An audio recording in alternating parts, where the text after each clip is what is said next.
No vídeo passado falamos dos motivos que levaram os holandeses a invadir o Nordeste do Brasil, e nesse vídeo a gente vai falar sobre a administração holandesa, principalmente a parte de Maurício de Nassau, e a expulsão holandesa, culminando com a insurreição pernambucana. Mas, antes de dar continuidade ao nosso assunto, vou dar um forte abraço para o nosso amigo Wesley Guilherme, que pediu um salve aí no vídeo passado. Então tá dado, um abraço Wesley Guilherme, tamo junto aí nessa sua jornada para sua aprovação. Então vamos lá falar sobre a administração holandesa aqui na América. Bom, primeiro que você tem que entender, a partir do fim do combate, da invasão de Pernambuco, que termina com a rendição dos colonos por volta de 1635, a Companhia das Índias Ocidentais escolhe para administrar essa região um conde chamado Maurício de Nassau. Maurício de Nassau foi importantíssimo para a administração holandesa aqui na América. Por quê? Bom, a coisa estava complicada, o pessoal tinha fugido, os senhores de engenho tinham se refugiado no interior do Brasil, os escravos tinham fugido, a economia açucareira estava totalmente destruída. Então Maurício de Nassau faz o seguinte: olha galera, eu não quero a terra de vocês. Vocês podem retornar para sua casa, para o seu engenho, voltar a produzir seu açúcar. E o melhor de tudo, eu vou financiar a reconstrução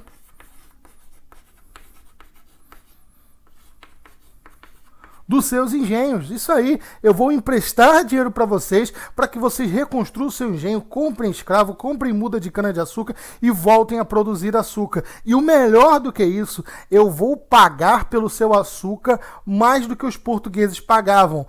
Com isso, Maurício de Nassau acaba trazendo para si os colonos, as pessoas que habitavam ali, os senhores de engenhos, os fazendeiros, os latifundiários. Eles falaram: bom, agora tá melhor, né? Vamos voltar, já que o cara não quer dominar nossa terra. Vai nos emprestar dinheiro para que a gente reconstrua nossos engenhos. E ainda vai pagar mais caro pelo açúcar? Bom, aí tá tranquilo, né? E melhor, não só isso, hein? Maurício de Nassau também, com o intuito de apaziguar a situação, ele faz um livre culto religioso.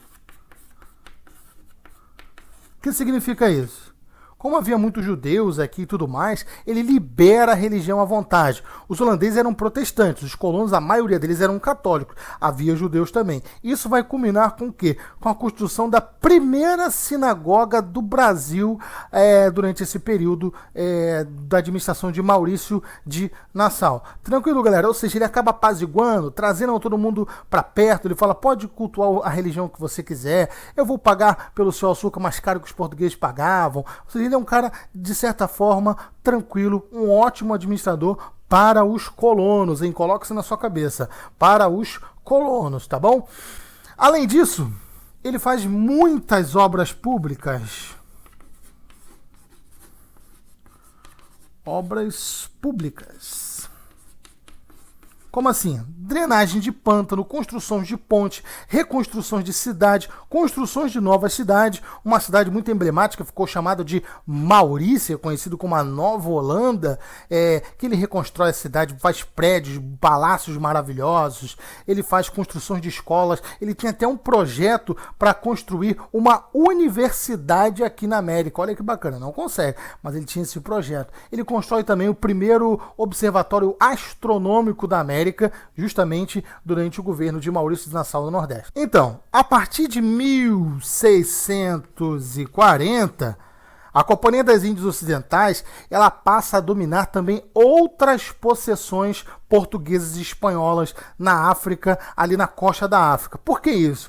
Eles queriam e eles sabiam que para produzir açúcar aqui na América, eles precisavam de mão de obra. E basicamente a mão de obra utilizada naquele processo mercantilista era a mão de obra escrava. Então eles dominam bastante centro de que os portugueses negociavam escravos e tudo mais. Ele acaba tomando para si essas regiões para o domínio da Companhia das Índias Ocidentais e eles passam a dominar o tráfico de escravo. Isso é interessante, que vai culminar com um fenômeno bacana, que é a descoberta das minas de ouro na região das Minas Gerais. Por quê? Os holandeses eles vão proibir de comercializar escravo com a outra parte da colônia, que era administrado pela União Ibérica, por Portugal e por Espanha, né? Obviamente eram seus inimigos, ele não vai querer vender escravo para eles. E isso vai culminar com que os portugueses adentrassem ao território brasileiro, ou seja, com as entradas e a bandeira, fazendo uma certa expansão territorial para o interior do Brasil. E isso vai culminar, obviamente, com a descoberta das minas de ouro na região das Minas Gerais. É interessante a gente perceber também que a partir de 1640, né, dessa mesma data aqui que eu citei acima, temos um fenômeno interessantíssimo acontecendo em Portugal, que é a restauração portuguesa.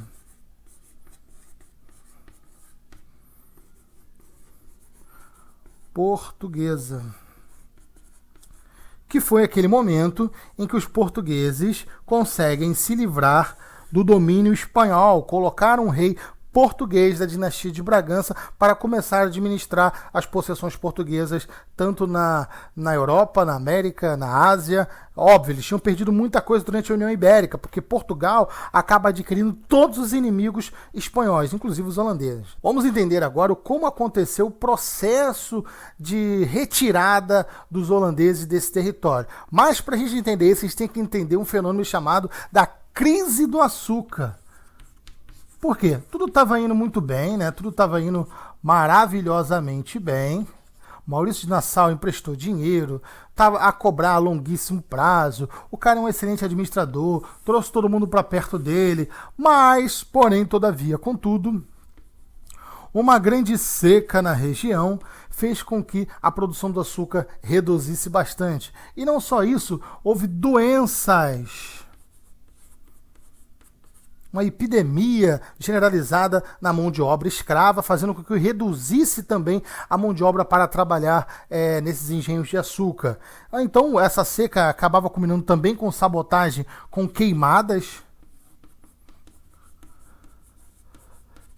desses canaviais e, para piorar ainda mais a situação, tínhamos uma queda do preço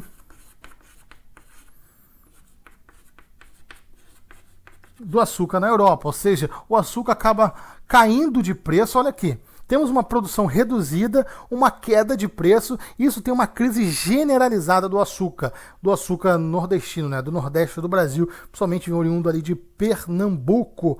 Isso faz com que a Companhia das Índias Ocidentais comece a querer cobrar aqueles impostos aqueles empréstimos, que foram feitos lá no início para a reconstrução dos engenhos. Maurício de Nassau, a todo momento, ele não queria, ele falava, não, gente, não tem como continuar cobrando esses empréstimos para esses senhores de engenho, tendo em vista que a condição financeira, a condição de produção de açúcar está cada vez mais precária. Mas é óbvio que a Companhia das Índias Ocidentais, ela queria lucrar o tempo inteiro. Para a Companhia das Índias Ocidentais, Maurício de Nassau era um cara muito custoso, um cara bonzinho demais. Então ele acaba retirando Maurício de Nassau da administração holandesa aqui a partir de 1644. É interessante a gente perceber que mesmo com a saída de Nassau em 1644, a Companhia das Índias ela coloca uma regência no lugar dele, tá? Uma regência. Eram 3 pessoas administrando agora aquela colônia e eles continuaram cobrando aqueles empréstimos feitos lá no início por Maurício de Nassau em 1637, ok? E não só isso, eles aumentaram, calma aí,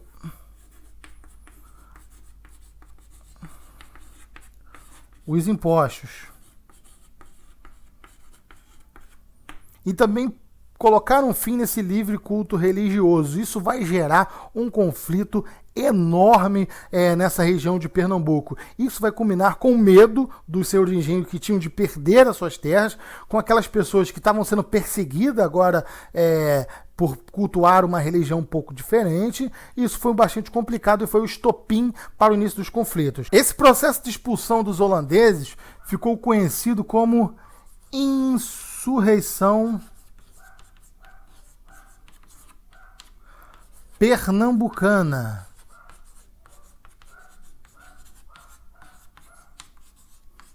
Insurreição pernambucana, ou seja, o processo de expulsão dos holandeses daqui foi conhecido como insurreição pernambucana. É uma revolta importantíssima, principalmente para quem vai fazer um concurso para o Exército Brasileiro, que para o Exército Brasileiro nós temos aí a formação do Exército, segundo eles, esse movimento de união de escravos, indígenas, de colono, para a expulsão de um estrangeiro, tem a formação do Exército. Você vai ouvir muito falar nisso, você que está fazendo a prova da ESA, você que está fazendo SpaceX, vai ouvir falar nisso o tempo inteiro.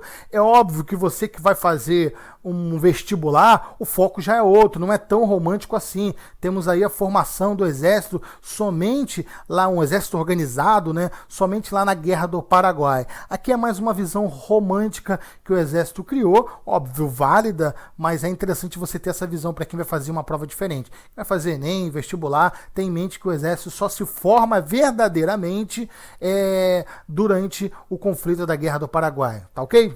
O que teve de interessante nessa insurreição pernambucana, quando ela acontece, os conflitos começam a acontecer justamente assim que Maurício de Nassau sai do poder, em 1644. Então, em 1645, já temos aí os primeiros embates, as primeiras batalhas na tentativa de expulsar os holandeses daqui, e isso dura basicamente 9 anos, vai até 1654. Beleza? Bom, tivemos aí apoios de senhores de engenhos. Olha como foi a união interessante, né? Tivemos aí senhores de engenho que eram prósperos naquela região para tentar expulsar os holandeses, e não só isso, tivemos aí Henrique Dias, né?